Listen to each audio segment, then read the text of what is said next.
भगवान पितामह भीष्म के पास में लेकर के गए। पितामह भीष्म बाणों की सैया में लेटे हुए हैं। 54 दिन हो गए हैं बाणों की सैया में लेटे हुए। शरीर का एक एक बूंद रक्त सारा धरा पे गिर गया है। शरीर में असहनीय पीड़ा हो रही है, हिलना ढुलना भी नहीं है। तो आज समस्त पांडवों ने जाकर के पितामह भीष्म को प्रणाम किया। दान धर्मान राज्य धर्मान मोक्ष धर्मान विभागस स्त्री धर्मान भगवत धर्मान समासव्यासयोगतः।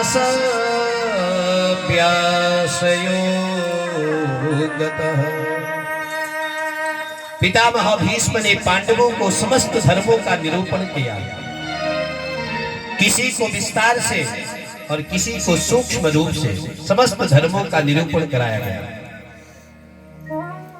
और समस्त पांडवों का शोक समाप्त हो गया। और पितामह भीष्म जब स्त्री धर्मान कि राजा को कैसा होना चाहिए, राजा ऐसा हो जो प्रजा को सुख प्रदान कराए, जो प्रजा से कर लेकर के प्रजा को सुख प्रदान कराए, स्वयं धर्म का मार्ग पे प्रदर्शित करे, धर्म के मार्ग पे चले, प्रजा को भी धर्म के मार्ग पे चलावे। ऐसा धर्मात्मा राजा होना चाहिए जो स्त्रियों की रक्षा करे। द्रौपदी मां को हंसी आ गई। पितामह भीष्म ने पूछा, बेटी क्या बात है? तो आज द्रौपदी मां कहती है कि आज पांडवों को ज्ञान का उपदेश दे रहे हैं, स्त्री धर्म का ज्ञानोपदेश दे रहे हैं। बोली, जब कौरवों की कुत्सित सभा में दुशासन मेरा चीर हरण कर रहा था, आप भी उसी सभा में बैठे थे। और यदि एक बार आप दुशासन के कह देते कि खबरदार, यदि तूने इसकी साड़ी का पल्लू भी स्पर्श किया, तो उसकी हिम्मत नहीं थी कि मेरी साड़ी के पल्लू को भी वो स्पर्श कर दे। तो आज पितामह भीष्म कह रहे हैं, बेटी मैंने दुर्योधन के घर का अन्न ग्रहण किया था, और दुर्योधन के घर के अन्न से मेरी बुद्धि में विकार आ गया था। आज मेरा शरीर पवित्र हो गया, आज मेरी बुद्धि पवित्र हो गई है, आज मेरा मन निर्मल हो गया है। तो आज पितामह भीष्म ने अर्जुन से कहा, अर्जुन तुम अकेले आए हो या द्वारिकाधीश पे आए हो? द्वार पे खड़े थे भगवान, और भगवान भी पितामह भीष्म के पास में आ गए। और पितामह भीष्म को भगवान ने कहा, दादा आपने मुझे याद किया? पितामह भीष्म ने कहा, द्वारिकाधीश मैं तो आपका इंतजार ही कर रहा था कि कब आप आएंगे। सदैव देवो भगवान प्रतीक्षतां कलेवरम यावदिदं हिडोम्यहम्। द्वारिकाधीश मैंने आपका इंतजार किया है, थोड़ी सी इंतजार मैं भी आपको कराना चाहता हूं। यावद अहम नहिनोम्यहम् तावत प्रतीक्षताम्। पितामह भीष्म कह रहे हैं, कन्हैया जब तक मैं चले न जाऊं तब तक मेरे आगे खड़े रहना। और भगवान श्री कृष्ण ने सुना तो सुनते ही सोचने लगे कि इनको तो मृत्यु का वरदान है। पितामह भीष्म को इच्छा वरदान है मृत्यु का, जब तक नहीं चाहेंगे तब तक काल आने वाला नहीं। और भगवान ने मुंह को लटका करके खड़े हो गए कि कब तक रहना पड़ेगा पता नहीं, 1 साल भी रहना पड़ सकता है, 5 साल भी रहना पड़ सकता है, जाएंगे कि नहीं जाएंगे उसकी भी कोई गारंटी नहीं है। और जैसे ही भगवान ने मुंह को लटकाया तो पितामह भीष्म ने कहा, महाराज इस लटकाए हुए मुंह के दर्शन करने के लिए आपको खड़ा नहीं किया है। बोले क्या करना है? हासम हरिर बनिता खिललोकति ब्रह्म शोकाग्रुसा गण विशोषण मृत्युदारम सम्मोहनाय रचितं निजमायस्य भूमंडलम मुनिकृते मकरध्वजस्य। देखो भगवान की मुख मंडल में, मुख की कांति में हंसी का कैसा जादू है। हासम हरीर बनिता खिन्नो बतीग्रम।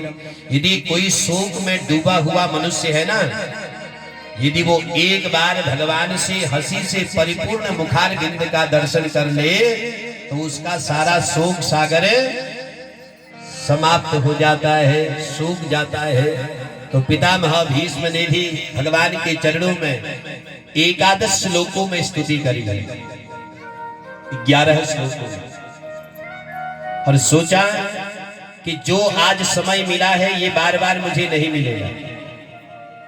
उत्तरायण काल की प्रतीक्षा थी पितामह भीष्म को, क्योंकि उत्तरायण और दक्षिणायन 6 महीने सूर्य दक्षिणायन रहते हैं और 6 महीने उत्तरायण रहते हैं।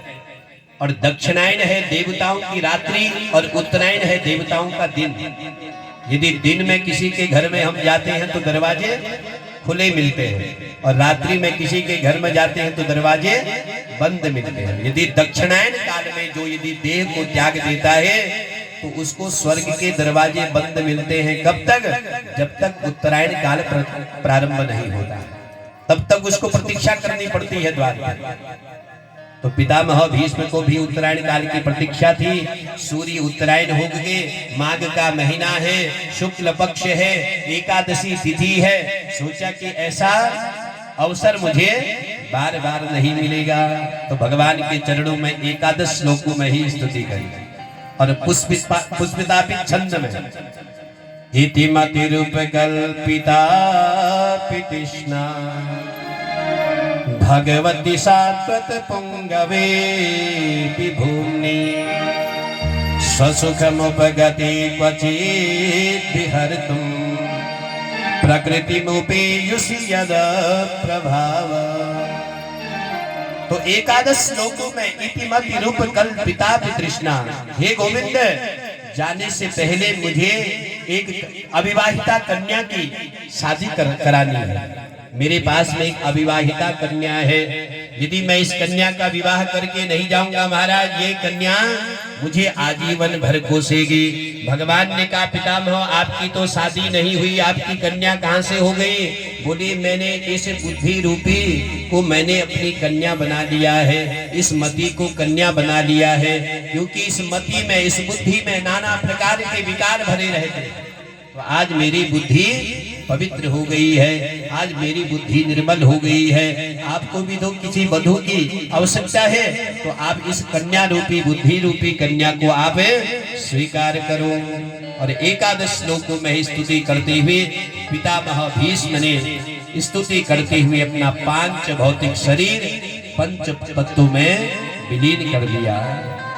देहांत काले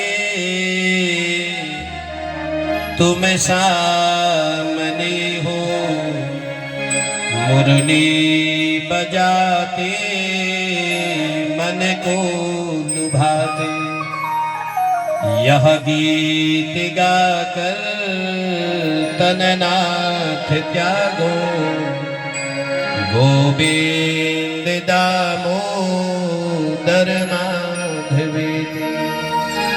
श्री कृष्ण गोविंद हरे मुरारे, नाथेति नामानि मुहुर्वदन्ति। तो पितामह भीष्म ने महापरायण हो गए। स्वर्ग मंडल से समस्त देवताओं ने सुमन वर्षा करी और देखते देखते समस्त पांडव रोने लगे। भगवान ने सभी समस्त पांडवों से कहा कि पितामह भीष्म महापुरुष है, महापुरुष के लिए कभी अश्रु प्रवाह नहीं करना चाहिए। समस्त पांडवों को लेकर के भगवान शिविर में गए। रात्रि में भगवान ने विश्राम किया। प्रातः काल अर्जुन को लेकर के भगवान द्वारिका में गए। 7 महीने तक अर्जुन द्वारिका में रहे। 7 महीने के बाद में जब अर्जुन आए तो युधिष्ठिर जी ने देखा अर्जुन के देह को, समझ गए कि कोई अनहोनी हो गई। अर्जुन से पूछा क्या बात हो गई? अर्जुन ने सारा वृतांत सुनाया। भैया आज भगवान श्री कृष्ण अपनी लीला को संपन्न करने के पश्चात अपने स्वधाम को चले गए हैं। कुंती मैया ने सुना तो कुंती मैया ने भी भगवान श्री कृष्ण के चरणों का ध्यान लगाया और कृष्ण कृष्ण कह करके 5 भौतिक शरीर 5 तत्वों में विलीन कर दिया। और पांडवों ने अपनी माता के ऊर्ध्व क्रिया संस्कार को भी संपन्न किया। और जिस बालक के रक्षा भगवान ने उत्तरा के गर्भ में किया था, सकुशल उस बालक ने भी जन्म लिया। उस बालक का नाम रख दिया परीक्षित।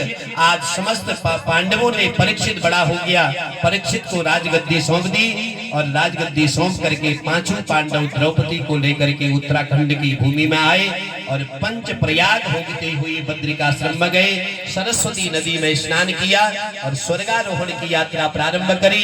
एक एक करके समस्त पांडवों ने अपने देह को त्याग दिया, द्रौपदी मैया ने भी देह को त्याग दिया। केवल युधिष्ठिर जी महाराज सशरीर धर्म के साथ में स्वर्ग में पधारे। और इधर राजा परीक्षित ने अपने राज्य को संभाला।